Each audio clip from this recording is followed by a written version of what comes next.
Given some bit string b, you may change one bit from a 0 to a 1 in order to create the longest possible sequence of consecutive ones. Output the length of the resulting longest sequence. Example of this.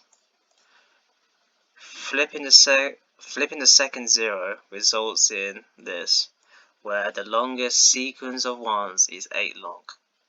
I'm not going to do C++, I'm going to do Python. And let's find out what codingame has provided me. So the first line is basically the bit string b.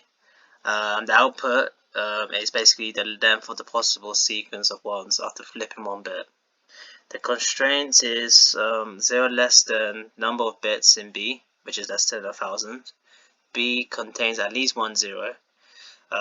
This is an example for input and output, and there are 15 test cases from 2 bits, 5 bits, 11 bits, 50 bits, 100 bits, 999 bits, 32 bits, 20 bits, a whole string, all zeros, gaps, random 100, random 32, gaps 2, and steps.